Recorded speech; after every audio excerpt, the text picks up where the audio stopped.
Welcome to Fisher's ATV World. This week we're off to Greenville, Texas, and we're going to meet up with John Pellin. Now, John is the founder of the 12 Hours of America race and the popular website atvscene.com. I just been a diehard ATVer for forever, specifically racing. A lot of, I love all-terrain, just riding, but my other passion has been magazines. I was obsessed with reading and knowing about my sport. So after reading those magazines my whole life, kind of got into the journalistic mode and got into atvscene.com. It's rewarding to see that we were able to pioneer a new form of media, and ATV Scene allows us to do so many creative things.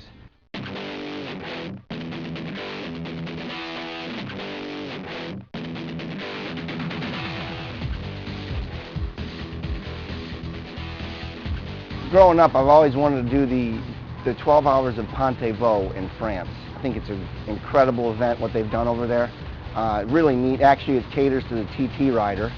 But, I saw over there this big premier races in France, and I'm like, why does it have to be in France? Let's have it in America.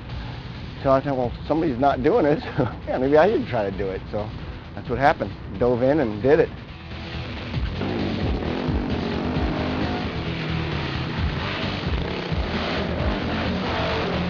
"12 Hours of ATV America" is a pretty unique event. The track itself encompasses all terrains that these guys will see throughout the year. And we've got motocross, cross country, fast TT type sections. They go out, they team up with 3 riders, and these guys will race for 6 hours.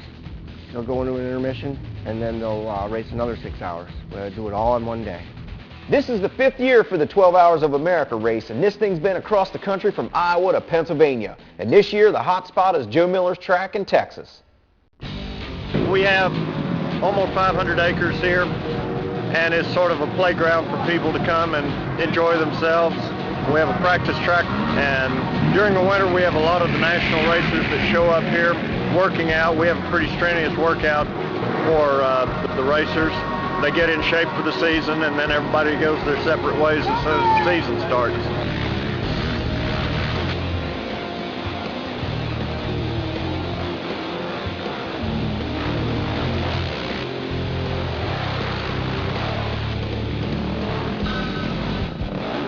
Today's course in Texas is a lot different from the tracks we've had in the past. Very flat in Texas. The terrain held together tight. It almost turned into a packed clay-based kind of thing. And I think that really made it easier on the riders. This was an easy track.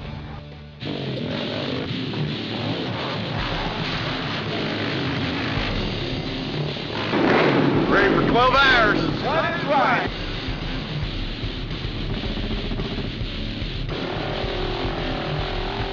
On race day, this thing, it shines. We've got all our banners up, all the flags up.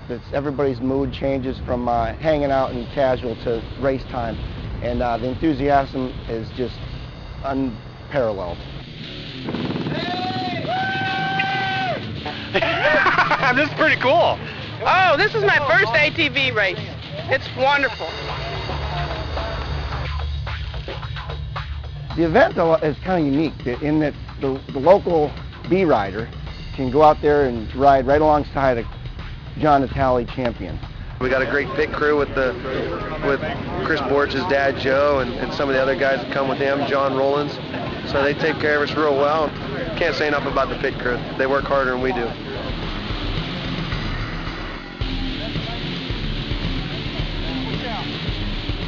The 8 a.m. start is incredible. The referee will yell 10 seconds and that gun fires and everything changes. It's the coolest start that I've ever been a part of.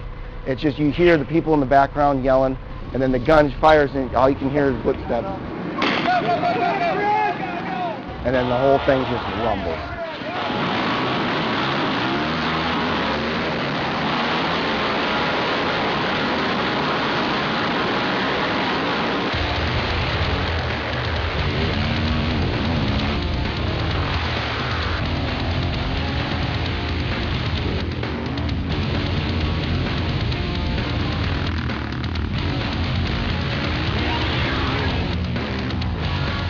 It's awesome. It's getting a little dusty out there. Got some berms working up. It's real fast. It's awesome. It's great. Fast, wide open. The motocross track is really cool.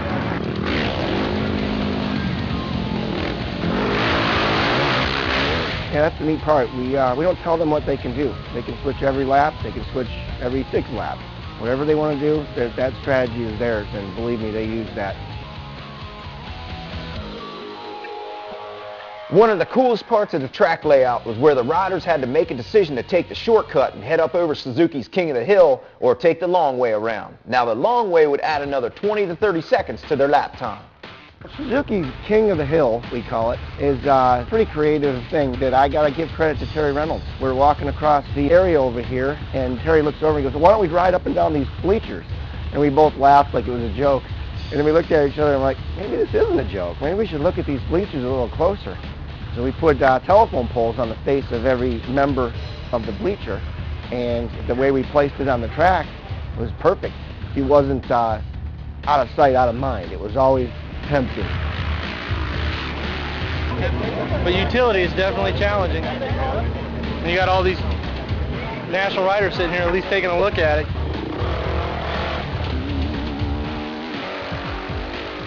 We let all 7 classes go out at once. You've got your utility expert class, you've got your pro, your A, your B, you've got your plus 30, and your youth. We've got a youth class that runs out there, 13 to 15 youth, and we've got an interesting class called industry. The way this race is set up is the first 6 hours is nothing but racing. Something that makes this race unique is each team can only use one ATV for the entire 12-hour race, so you better have a good reliable ATV. Now during the 2-hour intermission, one crew member from each team can look over their ATV for a few minutes before finishing out the second half. I think we might be the only event going nowadays that allows any machine. There's no guidelines for what you can ride. You can ride any brand you want to ride, any size you want to ride. As long as it's an ATV, we'll let you ride it in any class you want. You can modify it, you can leave it stock. We don't have a big rule there. And I think that's a good thing. It's a 2006 Suzuki King Quad. It's actually a project bike for ATV Scene. We worked with a number of different companies. The bike's going to have an article written on what we built, and we basically built a 12-hour capable machine. And so far we're doing pretty good. 4 p.m., we do the same thing we did. The start's too cool to only do once.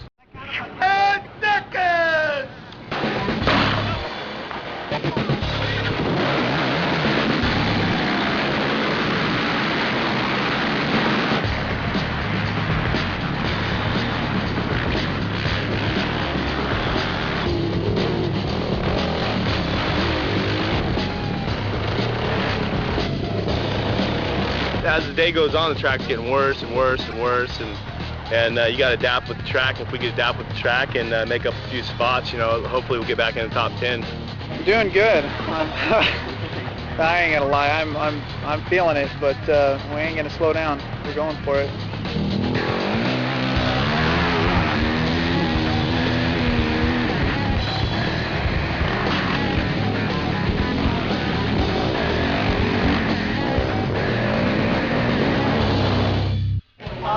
Competition. When you're a racer, you're a racer.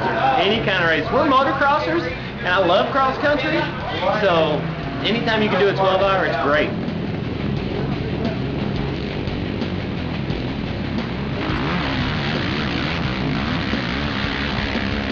This race is scored electronically by using a transponder. Now this tells them how many laps the riders have and what time they're doing them in. The winner of the race is determined by who has the most laps and who's out in front when the checkered flag drops.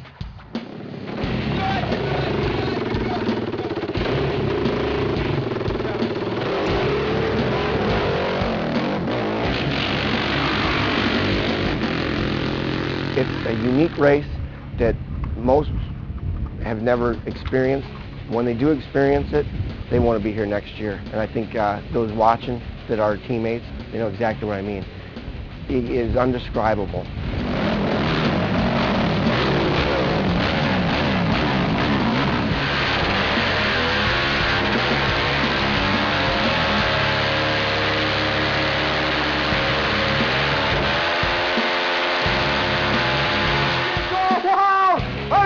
Ladies and gentlemen, if you're not under this kid, you just missed out the most wild burnout. I think the state is actually on fire, guys.